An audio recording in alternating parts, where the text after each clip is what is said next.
ফাইদা রাকিবু ফিল ফুলকি দাউল্লাহ মুখলিসিনা লাহুদ্দিন ফালাম্মা নাজ্জাহুম ইলাল বাররি ইযা হুম ইউশরিকুন।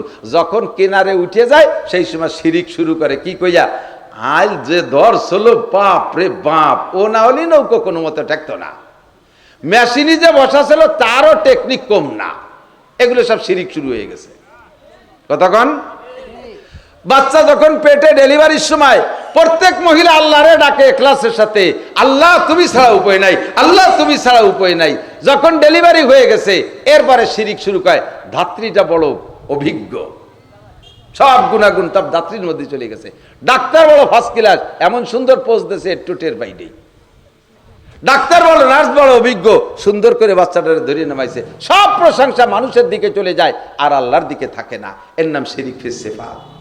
এর থেকে বাঁচবো, আল্লাহ তাআলা বাঁচাক, বলেন আমিন। এরপরে বাকি কবিরা গুনাহগুলো শুধু নাম বলে দেই। আল্লাহ পাক বলেছেন ইনতাজতানিবু কাবায়ের, কবিরা গুনাহ ছেড়ে দাও, নুকাফির আনকুম সাইয়্যাতিকুম, তোমার সব সগীরা গুনাহ মাফ করে দেব।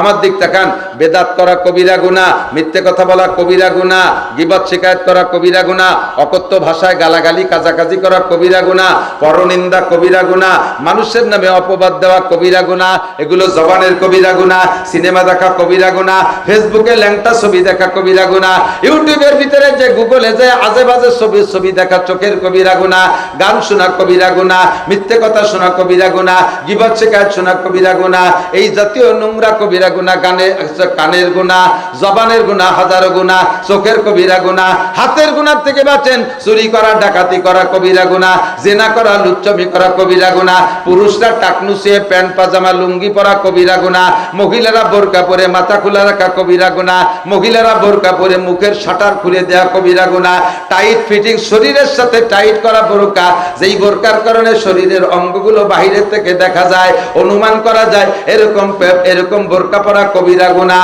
প্রেম করা কবিরা গুনাহ, স্বামী বাদে অন্য পর পুরুষের সাথে খোশ গল্প করা কবিরা গুনাহ, যেই 14 জনের সাথে বিয়ে হারাম ওই 14 জন ছাড়া অন্য কারোর সাথে দেখা করা কবিরা গুনাহ।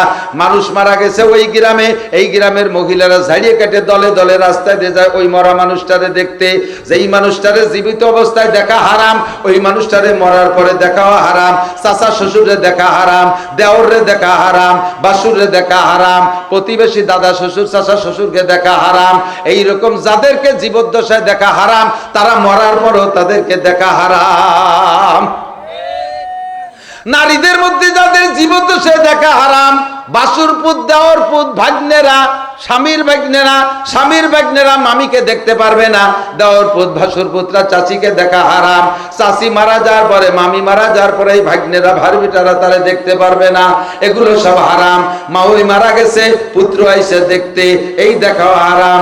যেই 14 জনের সাথে বিয়ে হারাম, ওই 14 জন ছাড়া আর কেউ মরার আগেও দেখতে পারবে না, মরার পরেও দেখা হারাম। টোন মারা হারাম, মন মারা হারাম, রাস্তা মাইরে খাওয়া হারাম, খাল মাইরে খাওয়া হারাম, বিজিএফ কার্ড বেচে খাওয়া হারাম, পঙ্গু ভাতা করে দিতে টাকা খাওয়া হারাম, বয়স্ক ভাতা করতে যাইয়ে টাকা খাওয়া হারাম, কারেন্টের খাম্বা মারিয়ে দেওয়া হারাম, কারেন্টের তার খাইয়ে ফেলানো হারাম, বিজিএফ কার্ড মারিয়ে খাওয়া হারাম।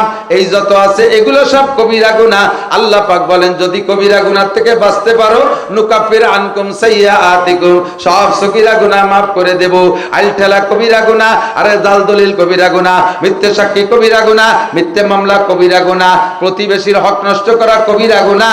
এমন জায়গা গাছ লাগাইছেন যেই গাছের কারণে পাশের বাড়ির ক্ষতি হয়, এমন জায়গা ঘর বানাইছেন যাতে পাশের বাড়ির রাস্তা বন্ধ হইয়া যায়, ব্যবসা বাণিজ্য করতে যে আপনার দোকানে এমন আচরণ করেন যাতে পাশের দোকানদার কিনা বেচা করতে না পারে, এইগুলো কবিরা গুনাহ। সিটারি বাটপাড়ি কবিরা গুনাহ, মদ গাঁজা আবা ফেনসিডিল হিরোইন বিড়ি সিগারেট হুক্কা কবিরা গুনাহ। এই সব কবিরা গুনাহ থেকে বাঁচেন, আল্লাহ সগীরা গুনাহ মাফ করে দেবে। এর নাম হলো জালবে মানফাতে সে দফে মাজারাত মুকদ্দম। পরে নামাজ কালাম তো সবই পড়বেনই, পরে মানে এগুলো আবার অনেকে কয় তাহলে এইগুলো থেকে একটু পরিষ্কার হয়ে নেই, শেষে একবারে নামাজ কালাম ধরবো। এ আবার আর এক বেকায়দা, একজনে কলাম যে তুই অসুস্থ একটু ডাক্তারের কাছে যা, কয় একটু অসুস্থ তো একটু সুস্থ হয়ে নেই, শেষে যাবানি। ডাক্তারের কাছে যাইয়ে সুস্থ হবে না, সুস্থ হইয়া ডাক্তারের কাছে যাবে, এইরকম হয়ে গেল না। আল্লাহ কয় ইন্নাস সালাতা তানহা আনিল ফাহশাই ওয়াল মুনকার। যেসব কবিরা গুনার কথা বলা হয়েছে এগুলো থেকে ফিরেবে একটা ইবাদত, তার নাম আর আপনি এই গুনাহ থেকে ফিরে এসে পরে নামাজ পড়বেন, কোনোদিন ফিরতে পারবেন না। আরে ফিরে তো নামাজে, ঠিক না? কষ্ট পাইছেন? মাদ্রাসার বিপক্ষে কারা একটু হাত দেখাবেন? মাদ্রাসার বিপক্ষে বিপক্ষে বিপক্ষে কারা? হাত দেখানো লাগবে না, মুনাজাতের আগে যারা আটা দেবে বসবো তারা বিপক্ষে। দেখিয়ে দেখাবো যে এই যে বিপক্ষে দুইজন ছিল, শেষের দিকে উঠে যাচ্ছে। একমাত্র পেশাব আসলে এক আঙ্গুল, পায়খানা আসলে দুই আঙ্গুল। মিথ্যে কথাকে আঙ্গুল দেয়ালে ডায়াবেটিস হবে। আল্লাহ সবাই সুস্থ রাখুন। পেশাব আইছে 1000 টাকা দিয়ে যান, পরে এক আঙ্গুলি 1000, দুই আঙ্গুলি 2000 টাকা দিয়েছেন। আলহামদুলিল্লাহ, হেফজখানাটা বড় সুন্দর, পরিপাটি পরিবেশ, 32 জন ছাত্র আছে আলহামদুলিল্লাহ। অনেক মাদ্রাসায় এ পরিবার নেই। আর এই এলাকায় কওমি মাদ্রাসার সংখ্যা খুবই কম। আমাদের গোপালগঞ্জ নাম শুনলে তো সবাই একটু খারাপ ঠেকাটাই স্বাভাবিক। বর্তমান সময়ে আমরা একটু কুদৃষ্টিতে পড়ে গেছি। তবে পূর্ণাঙ্গ দাওরায়ে হাদিস মাদ্রাসা পরিমাণ কটুক, যেমন নোয়াপাড়া রেল স্টেশন, নোয়াপাড়া পীরবাড়ি মাদ্রাসা পূর্ণাঙ্গ দাওরা মাদ্রাসা, যশোর রেল স্টেশন, যশোর দড়াটানা, এই সাইজের মাদ্রাসা হলো কওমি মাদ্রাসার পূর্ণাঙ্গ একটা মাদ্রাসা। হেফজখানা, কিরাতখানা, মাওলানা পর্যন্ত। এই মাদ্রাসা আমার এক ইউনিয়নে 2টা, কওমি মাদ্রাসা 5টা আমার এক ইউনিয়নে। আমার গোপালগঞ্জের 5 থানায় এইরকম পূর্ণাঙ্গ দাওরা মাদ্রাসা 30টে। এই গত বছর আর একটা হয়েছে 31টে। আর ছোট ছোট মাদ্রাসা এমন কোন গ্রাম নাই, আমার মনে হয় যে কোনো গ্রাম বাদ আছে। কোনো গ্রামে 3, 4, 5টাও আছে বড় গ্রাম। ওদিকে বড় বড় গ্রাম আছে কিছু, এক এক গ্রামে এক এক ইউনিয়ন, তাতে 3, 4, 5টা মাদ্রাসা। এটা হচ্ছে ওটা ভালো, ওটা হচ্ছে ওটা ভালো, পাল্লা লেগে গেছে। আপনাদের দাওয়াত থাকলো, আমার মাদ্রাসা হলো এলাকার ভিতরে সবচেয়ে গরিব মাদ্রাসা। একটু যেয়ে দেখে এসেন, একটু যেয়ে দেখে এসেন। এবছর রাজনৈতিক পেশাফসিতে আমরা হুজুররা একটু, আমাদের গোপালগঞ্জে গেনা হুজুরে একটু ব্যতিক্রমে পড়িয়ে গেছি, কিন্তু তারপর আলহামদুলিল্লাহ আলহামদুলিল্লাহ আমার মাদ্রাসায় 1 কোটি টাকা আয় ব্যয়। 27 জন শিক্ষক, মাসে 4.5 লাখ টাকা বেতন দেওয়া লাগে। 1-150 ছেলে বোর্ডিংয়ে, লিল্লা বোর্ডিংয়ে ফ্রি খায়। 30-25 হাজার টাকা প্রত্যেক মাসে খালি বিদ্যুৎ বিল আসে, মাসে 25,000 টাকা, কোনো মাসে 30,000 টাকা। তো আলহামদুলিল্লাহ আল্লাহ চালায় নিচ্ছে, চলে যাচ্ছে। 1 টাকাও সরকার দেয় না, সরকার চাইরে নাও দেয় না, আর ও চাইও না। ও ব্যাপারে আমি যোগাযোগও করি না। মাঝে মাঝে কেউ কেউ কাজ আপনি একটু যোগাযোগ করেন, জিআরটি আর 2-1টা পাওয়া যায়। আমি বললে আমি যোগাযোগ করবো, যাকে দরকার তারা এসে যোগাযোগ করে দিয়ে যাক। মসজিদ বানাইলে যে বানায় দেবে আল্লাহ তারে বেহেশতের মধ্যে বিল্ডিং দেবে, এটা না কথা? যে মসজিদ বানায় দেবে আল্লাহ তারে বেহেশতের মধ্যে বিল্ডিং বানায় দেবে।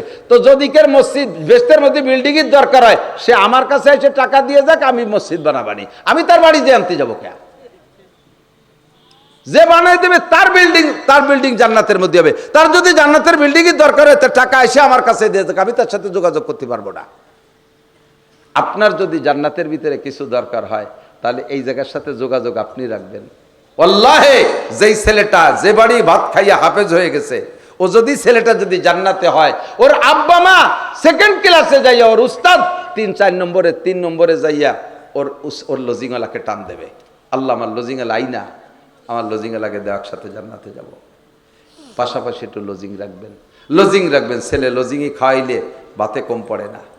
আপনার বাড়ি, প্রত্যেকের বাড়ি যা রান্না হয়, দেখবেন যে বাড়ি যেই পরিমাণ সংখ্যা মানুষ আছেন, তারা নিজেরা যে রান্না করছেন, প্রত্যেক ওক্তের খানা এক ওক্তে খেয়ে শেষ করতে পারেন না, অবশ্যই খাবার থেকে যায়, থাকে কি থাকে না?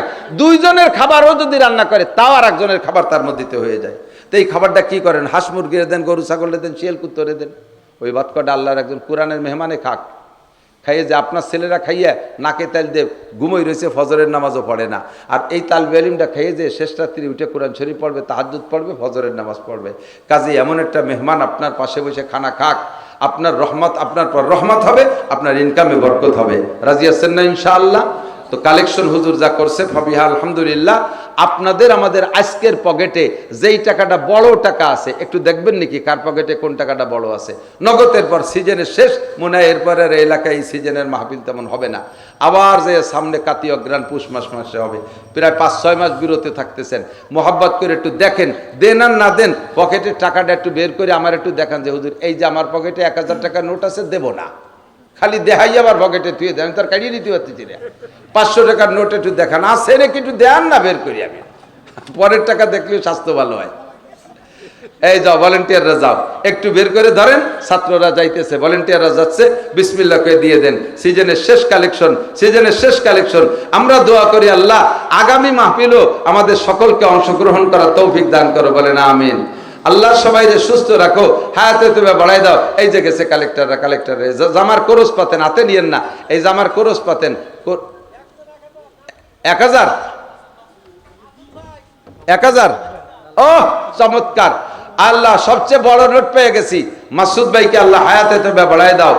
আব্দুল্লাহ ইবনে মাসউদ রাদিয়াল্লাহু তাআলা আনহুর সাথে জান্নাতি করে দিও। হালাল ভাবে লাখ লাখ কোটি কোটি টাকার মালিক বানায় দাও। আর যদি কেউ থাকেন একটু লেখায় দেবেন, তাও দিতে পারে। এই যে ভাই 200 টাকা দিয়েছে, দোয়া করব হজের নিয়তে দান করেন, ইনশাআল্লাহ আল্লাহ তাআলা বরকত দান করবে। হজের নিয়তে দান করেন। মা বোনরা পর্দার আড়ালে যারা আছেন, আপনারাও নগদ টাকা আসলে ব্যান্ডে আনছেন, ভ্যানিটি ব্যাগে আনছেন, কোমরে গুজে আনছেন, ওইতে একটু খুলিয়ে মাদ্রাসায় কিছু পয়সা দেন, ছোট তালবি আলিমদেরকে ওনাদের মাঝে পাঠাই দেন, সেখান থেকে কালেকশন করে আপনারা নিজেরা কালেকশন করে মাদ্রাসায় পৌঁছায় দেন।